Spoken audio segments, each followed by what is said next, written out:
علماء دیوبند کے المحند و مفند والے عقائد کو کفریہ کہتا ہے، نعوذ باللہ۔ میں نے آج تک کبھی نہیں کہا کہ المحند کے عقائد کفریہ ہیں، ہاں میں نے کہا گمراہ کن ہے اور شرکیہ اس حوالے سے ہیں جو انہوں نے پبلک کو ڈاکٹرن خود کروائی ہوئی ہے۔ مثلا یہ کہتے ہیں نا بریلوی شرک کرتے ہیں، قبروں سے مانگتے ہیں، تو المحند میں لکھا ہوا ہے رہا بزرگوں کے سینوں اور قبروں سے فیض حاصل کرنا تو ہم اس کے قائل ہیں، مگر اس طریقے پر نہیں جو عوام میں رائج ہے، بلکہ اس طریقے پر جو خواص کو معلوم ہے۔ تو قبروں سے مانگنے کے قائل ہیں۔ وہ کہتے ہیں نہیں اس کا آپ کو سمجھ نہیں آیا۔ ہم کہتے ہیں چلے آپ ہمیں سمجھائیں نا، اب سمجھا تو سکتے نہیں، ہم کہتے ہیں ہم ہی آپ کو سمجھا دیتے ہیں۔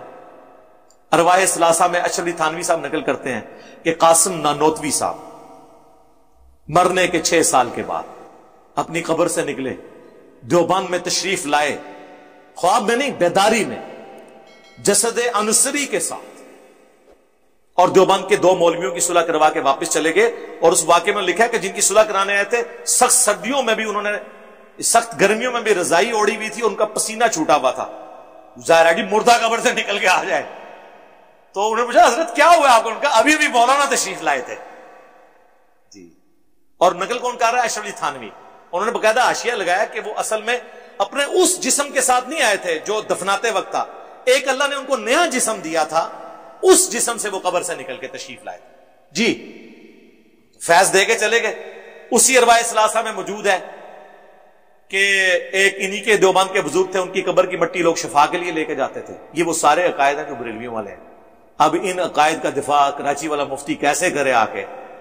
اس کی اپنی عوام بھی اس کو مارے گی، وہ جو ہر سائز کا ملتا ہے پاؤں میں پہنا جاتا ہے، اور علماء بھی کہیں گے یار یہ کیا، یہ تو ہم نے ایک ڈھکوسلا بنایا ہوا تھا بریلویوں سے الگ ہونے کے لیے، تو مانا ہے ادھر۔ تو یہ المحند کا عقیدہ ہے، بتاؤ۔ المحند میں لکھا ہوا ہے کہ رسول اللہ کی قبر کو ہم اللہ کے عرش سے افضل مانتے ہیں، اور دفاع کرتے ہوئے کہتے ہیں نہیں رسول اللہ اشرف المخلوقات ہیں، تو نبی علیہ السلام تو اللہ کے عرش سے افضل ہوئے۔ ہم کہتے ہیں نا، یہ تو آپ نے بات نہیں لکھی، آپ نے کہا وہ حصہ زمین جو حضور سے ٹچ کیے ہوئے، نبی علیہ السلام کو آپ نے اللہ کے عرش سے افضل نہیں کہا۔ یہ کہیں تو ہم آپ کے ساتھ ہیں کہ رسول اللہ سب سے بہترین مخلوق ہیں۔ وہ کہتا نہیں وہ جو مٹی کا ہم نے اس لیے ذکر کیا کہ اس مٹی میں سے حضور پیدا ہوئے تھے۔ ہم کہتے ہیں نا، اس مٹی کے جس حصے سے حضور پیدا ہوئے تھے وہ حضور پیدا ہو گئے، اب جو باقی مٹی ہے وہ نہیں افضل ہو سکتی۔ اگر اس کو افضل مانیں گے تو ساتھ ابو بکر عمر کی قبریں ہیں وہ بھی افضل ہو جائیں گی، نہیں وہ ٹچ کیے ہوئے، تو ٹچ تو نہیں کی ہوئی، یہ بھی جھوٹ ہے۔ صحیح مسلم میں حدیث ہے کہ حضور کی قبر مبارک میں سرخ رنگ کی چادر بچھائی گئی، اس کے اوپر حضور کو دفنایا گیا۔ کہانی تو اڑائی ہوئی جھوٹ نکلا ہے، حضور کو تو قبر انور ٹچ کر ہی نہیں رہی ہے، اس میں چادر ہے، تو اب کیا کریں، وہ چادر بھی افضل ہے؟ کوئی شے بھی صحیح سے نکل دی نہ دی۔ آؤ پورا ریاض الجنہ افضل ہے، پھر ہم آپ کو وہ بخاری کی حدیث سنائیں گے، دیکھنا میری شان کو اس طرح بلند نہ کرنا جس طرح نصارہ نے اپنے پیغمبر کے بارے میں کلیم کیا، میں اللہ کا بندہ اور اس کا رسول ہوں، مجھے اللہ کا بندہ اور اسے اس کا رسول کہنا، غلوف نہیں کرنا، لا تغلو فی دینکم۔ پھر المحند میں لکھے ہم رسول اللہ کے قبر میں حیات کو دنیا کی سی مانتے ہیں۔ وہ کہتے ہیں دنیاوی نہیں کہا، دنیا کی سی، چلو اے کہہ لو دنیا کی سی، دنیا کی سی ہے ہی نہیں۔ قرآن تو کہہ رہا ہے وَلَٰكِن لَا تَشْعُرُونَ، تمہیں شہید کی زندگی کا بھی شعور نہیں۔ جب شہید کی زندگی کا شعور نہیں تو نبی کی زندگی کا شعور کون رکھ سکتا ہے؟ دنیا کی سی کدھر ہو گئی؟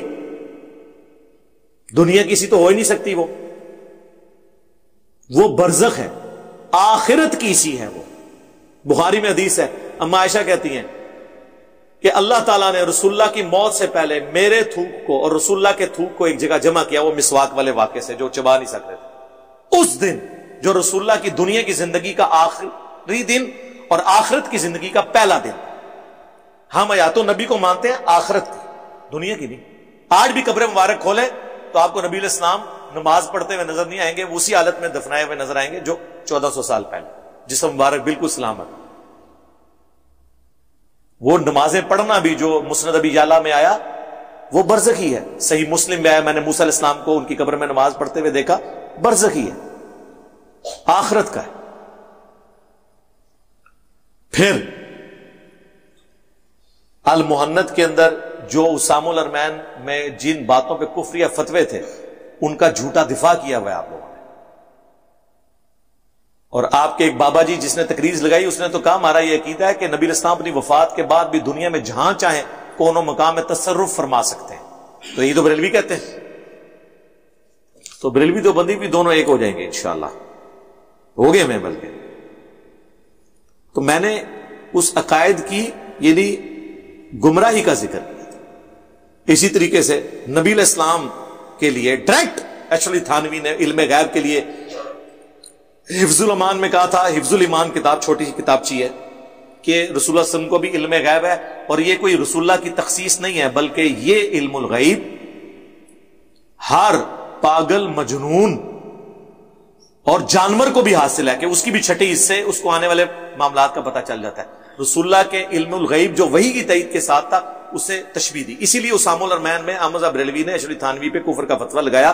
بالکل ٹھیک لگایا، کیونکہ رسول اللہ کے لیے انہوں نے اپنی طرف سے ایک بات منسوب کی. اگر یہ وہ کہتا نا کہ کافر یہ کہتے تھے، پھر تو بات ختم ہو جاتی. مجھے کہتے ہیں چھوکرا لفظ استعمال کیا، تو وہ تو جھوٹ بول رہے ہو میرے اوپر. میں نے تو کافروں کی طرف سے، تم نے تو ڈائریکٹ یہ لفظ استعمال کیا کہ حضور کا علم غیب تو جانوروں والا علم غیب ہے، نعوذ باللہ. اس کے ساتھ تشبیہ دی ہے تم نے.